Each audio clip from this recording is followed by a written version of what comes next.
There are so many women who come to me asking me how to have a pain-free birth and how to actually manage labor pains. It's simple. It's simple to have these tools in your back pocket to really have a pain-free birth if you know what you're doing. So in this video, I'm going to walk through 6 different ways that you can cope with your pain in childbirth and make it as comfortable for you as possible.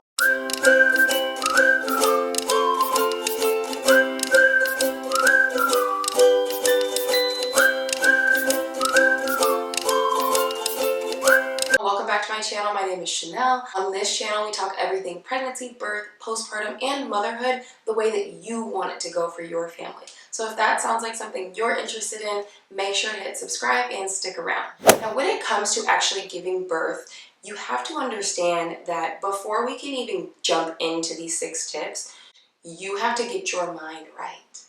And if you have followed me for any period of time, you would know that you cannot do this birth thing, this natural birth thing, without overcoming your fears. If you have not checked out my video of overcoming your fear of pain in childbirth, make sure you watch that video before you get here, because if you do this and you ignore that, you're going to be putting yourself far, far behind. And that is what I did in my first pregnancy. I got all the tips: how to breathe, how to move, how to do all the things to have a natural birth, but I did not actually work on my fears. I was able to ignore them long enough to where I didn't have to think about them, and I just told myself I'm strong, I'm confident, I'm all these things, and I was those things. And I had a lot of fear that came up for me in birth, and at that point it was too late for me to try to figure out how to manage it. So highly encourage you to watch that one first and then come back, and you'll have these tips and tools to pair with the things that you need to work on first so that these are actually effective in labor. Okay, now let's get into the 6 tips to help you cope with labor pain. Number 1 is getting your mind right. We've already talked about that, but getting your mind right and getting yourself to a place where you can envision a peaceful place in your mind is going to help you cope with the labor pain.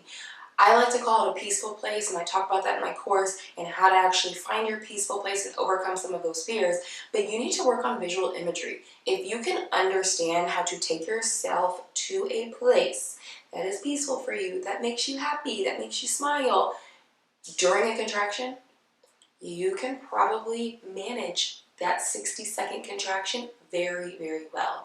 And I think one of the biggest misconceptions that I hear from moms when it comes to pain is that they hear their friends or their family or even people on YouTube talk about their birth stories, and they rave about how long they were in labor. It's almost like this award that goes around for whoever was in labor the longest or the shortest gets this sticker, gold star, when in reality, some babies just need more time, and some babies are pretty ready to go. Your mind plays a big role in that.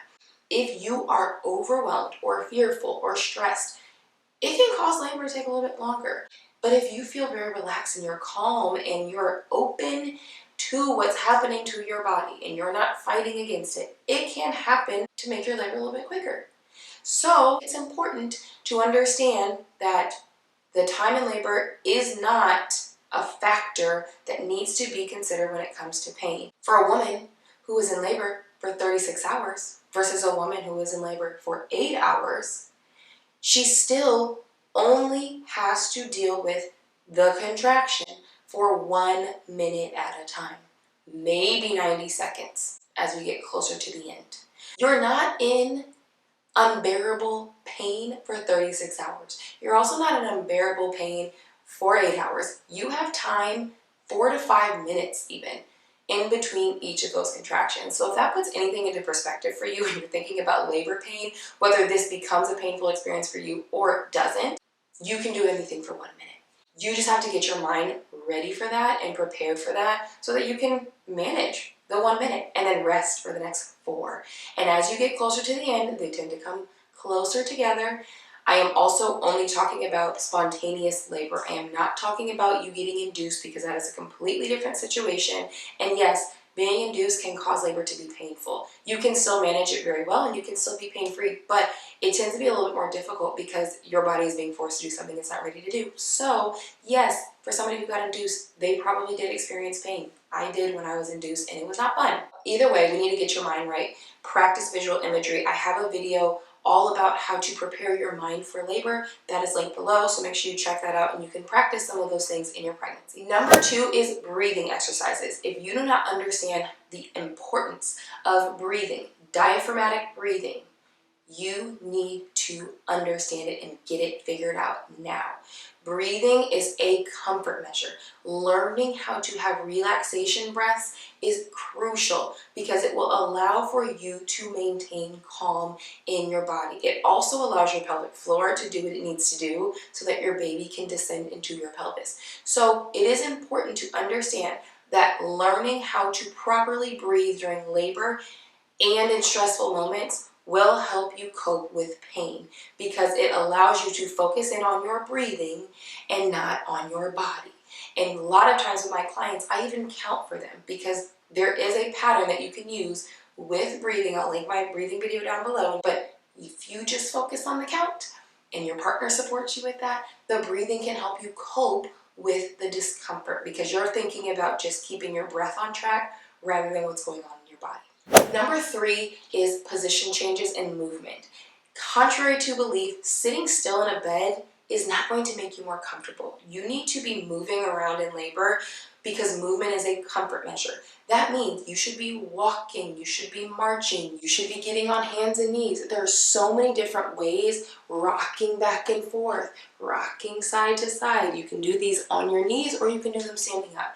Either way, movement is a comfort measure. If you like anything that I've talked about, I am going to make sure that you are active during your labor, especially during active labor. Yes, we rest, but we also need to move around because that's what helps this thing move faster, and it's also what helps you be comfortable because when you move, you give your baby room to move. And I want to show you on my pelvis because I think it's important to understand why when I say movement matters, we need to be moving around for comfort. I see so many women on the internet who talk about their birth stories and they're literally squeezing the side of a hospital bed, burying and bracing themselves for the contraction and through the contraction. I've talked about this before and I'll say it again. The more tension you hold, the more pain you're going to feel. Period. There's no discussion, there's no argument. If you are tensing up, whether you're holding onto the side of a hospital bed or you're tensing up because you're afraid of the contraction, it's going to hurt more. Whereas if you're fluid and you're moving around, you can become more comfortable. And when you're moving during active labor, this is during the contraction, not in between them, during the contraction, you give your body and your pelvis the opportunity to move and to open and to make space, which gives your baby the opportunity to move further down the birth canal. But if you're sitting still and you're tight and you're just here, yeah, this is going to be the position of your pelvis the whole time. And there are times where your baby needs you to open this part of the pelvis up, and there are times when they need to open up this part of the pelvis. Talk about all this in my course so you know how to move and when to move at the proper times, but you need to move. You need to get up, you need to move around. It may feel uncomfortable to move, but it also may make you comfortable at the same time. So make sure that you are moving and you know how to move, when to move, where you should be moving, and how you should be moving at the right times. Because just squatting, or just lunging, or just marching because you're having a contraction is not effective. You need to know when to do the right movements at the appropriate time so that you can open up a certain part of your pelvis at the appropriate time. So if you want to know more about that, check out the course. I'll walk you through all those things. Number 4 is going to be counter pressure or massages. This is not necessarily the same thing when we think about relaxation massages. Yes, partner rubbing mom's back is comfort, but in labor, that's not going to be enough. And I will tell you from experience, that was what my husband was doing. He was super supportive of my first birth, but we didn't know anything about comfort measures. And so he was like, babe, you got this, you can do it. And I knew he believed in me, but that just didn't make me comfortable. So you need to understand comfort measures and massage techniques that are actually going to make you comfortable and alleviate pain in your labor experience. Now, if you haven't heard about hip squeezes, they are a godsend and you need to understand them and know them right away. I teach them in the course, but you need to know how to do a hip squeeze and you need to practice it during your pregnancy so it becomes natural during your contractions in labor. So during a contraction, especially when we get to active labor and they start to pick up, I don't encourage you to do this in early labor, but we are going to provide comfort on the hips using counter pressure during the contraction to help take some of that pressure off of your body. And it is amazing. But partners, you need to use these sparingly and use them appropriately because your shoulders can burn out really quickly. That is one way to use counter pressure during labor. Another way that you can use counter pressure during labor is using a tennis ball. Sometimes we'll have pains or discomforts in our back, on our sides, and our hips. And partner, all you have to do is take this ball and just rub it against mom in the place that she's feeling uncomfortable and just massage. And that's all you gotta do during the contraction. And then when the contraction is over, put it down, y'all rest and relax. But using this on the tailbone, using this on the hips can be really helpful. Even using it in the round ligaments, which probably isn't super comfortable, but if we're feeling tight in those round ligaments, that may be helpful during the contraction or during labor to kind of help mom stay loose and relaxed. Number 5 is hydrotherapy. Hydrotherapy is nature's epidural. That means that standing in the shower or being in the tub is an extremely helpful way to alleviate pain in labor. You can be in the tub or the shower as long as you want to, if that's where it brings you comfort. I have so many clients who spend a very good amount of time in the shower during their labor because that's where they feel comfortable. So spend some time in the shower, make sure you communicate with your provider, and make sure that you can labor in the shower when you get to the hospital. If not, maybe you need to stay at home a little bit longer, but use hydrotherapy as often as you can. Number 6 is acupressure. There are different acupressure points on our bodies that are in our hands, on our feet, that can actually alleviate pain. And using a comb is one of those ways to activate some of those acupressure points. So essentially all you're doing is putting pressure on those acupressure points to alleviate pain, and that can be done during the contraction. So a lot of women will actually hold this comb in the palm of their hands and squeeze it with the teeth of the comb actually in the palm of your hands, squeezing it during a contraction. And squeezing it right now is not super comfortable because I'm not in pain.